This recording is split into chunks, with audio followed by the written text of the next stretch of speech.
welcome back. This video is going to be about how to track your macros effectively.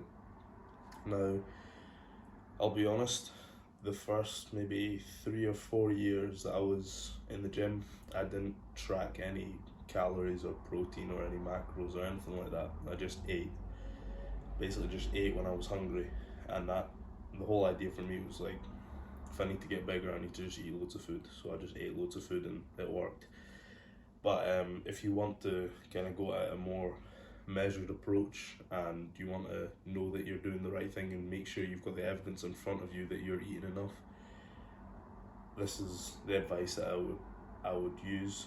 I have used it in the last sort of 2 or 3 years in terms of just tracking my calories to make sure I've got enough protein, and I mean it's worked, but I think because I've been at higher muscle mass when I started doing that, it's been a lot less progress that I've seen being made. I have put muscle on using this, but it's mostly because I was doing that already. I just needed to eat even more, which was only really the hard part. The tracking calories and stuff was fine, and a good starting point is to find something like Precision Nutrition.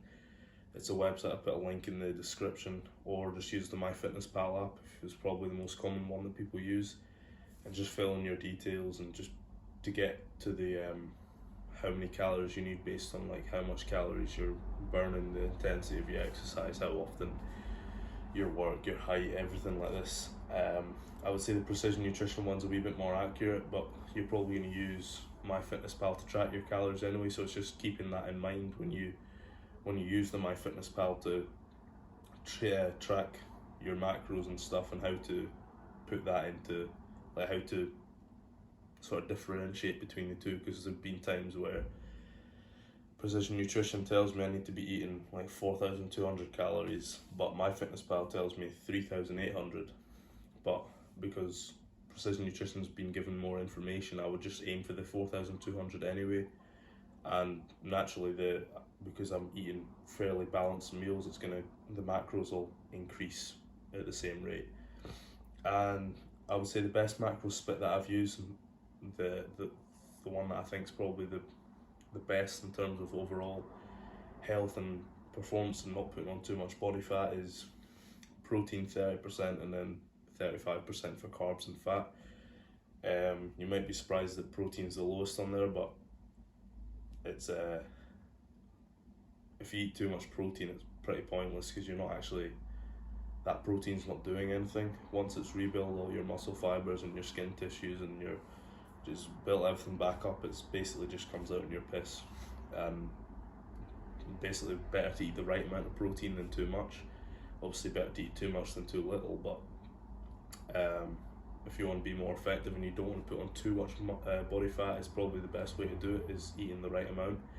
Which takes us on to the next point, which is how much protein you actually need to eat, which I've always used the measurement of roughly 2 grams of protein per kilogram of body weight. The numbers say like 2.2. They say they normally recommend anything between 1.4 to 2.2 grams of protein per kilogram of body weight, but I just say 2 just because it's on the higher end of the scale. And if I'm 98 kilograms, so I'll just aim for about 200 grams of protein every day, and that works quite well for me. And over the last few weeks, I've been able to put on about 1 kilo and 1.5 kilos. So that seems to be working quite effectively. So I'm going to keep with that. And that's, if I look back, if I track my calories at the start, it would probably reflect that quite well. In terms of your fat sources, obviously there are fat sources like oils and your avocados and stuff, but I've always found that because of the type of meats that I like to eat, like I quite like red meats every now and again, and I tend to go for chicken thighs over chicken breast.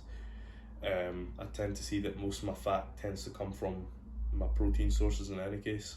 I mean, now it's a little bit different because I tend to go for chicken breast more often, just because I find it easier to just bulk prepare. But what I would do for the fats is I just put olive oil onto seasoning. It works well. I tend to cook anything that I cook with olive oil, which is great because of all the healthy fats in there, especially if you're trying to put on muscle mass. Something like that's worked effectively for me because it's an easy way to get extra calories into yourself. And in terms of carbs, at the moment, because I'm not training at the same volume that I would during the season, I'm trying to only eat carbs when I need to eat carbs. Now, carbs are basically a source of energy. It's your fuel that your body uses for workouts and powers your brain and everything. So if I know that I've got a big day of working on the YouTube and working on the business, plus I've got a gym session and maybe a on-field sprint session to do, I'm going to be eating a good amount of carbohydrates in every meal that I have. But if I've got a slightly lower intensity day, say it's a rest day, I'll probably just be doing work on my business, or I've got work as well, which is like standing on my feet all day.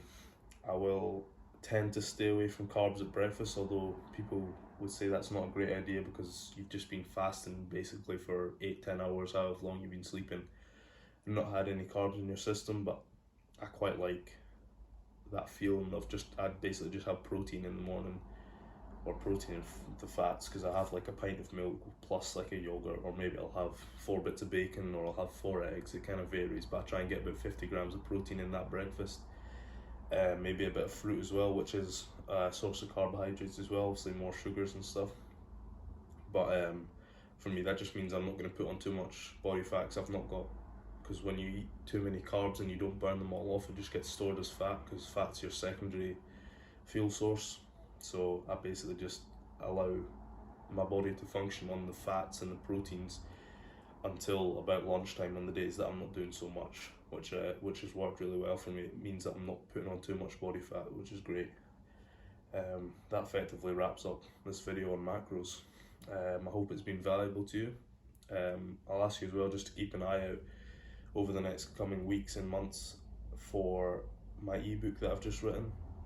It's basically about the gym, why you need to get into the gym, and I've got stories in every chapter about situations that I've learned in the gym, or how the benefits of the gym have helped me in the rest of my life. And it's very complete, I believe, and very valuable for anyone to read. It's going to be free, so I just need to figure out the best way to get it out in the public domain, so keep an eye out for that.